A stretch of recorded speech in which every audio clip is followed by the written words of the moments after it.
Hello বন্ধুরা, আমরা এমনটাই দেখতে পাবো কোণে দেখা আলো সিরিয়ালের আগামী পর্বতে। জানো কি সুদেব, মনে হচ্ছে লাজু ধীরে ধীরে অনুভবের প্রতি আকৃষ্ট হয়ে পড়ছে। এমনটাই সুদেবকে জানায় বনলতা। পুরো বিষয়টা বিস্তারিত জানতে ভিডিওটিতে লাইক দিয়ে চ্যানেলটি সাবস্ক্রাইব করে সাথেই থাকুন। কোণে দেখাল ধারাবাহিকের আগামী পর্বে আমরা দেখতে পাব বনলতা সুদেবকে কথা বলার জন্য একটি নির্দিষ্ট জায়গায় আসতে বলে। সুদেব সেখানে পৌঁছায় এবং দুজনে একটি টেবিলে বসে আলোচনা শুরু করে। আলোচনার বিষয়বস্তু মূলত অনুভব ও লাজুকে ঘিরেই। বনলতা সুদেবকে বলতে থাকে, অনেক দিন ধরে তোমাদের মধ্যে ঠিকমতো কথাবার্তা হয় না, তাই না?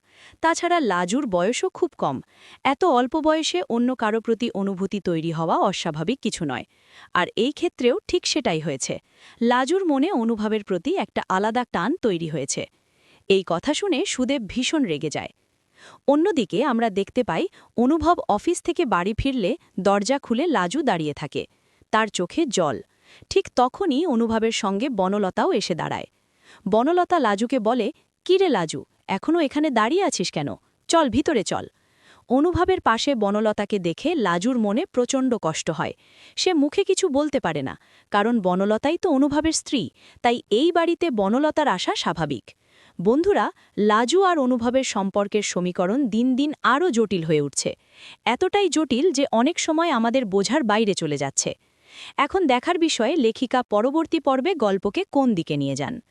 তবে ব্যক্তিগতভাবে আমার মনে হয় লাজুর উচিত তার শ্বশুরবাড়িতে ফিরে যাওয়া।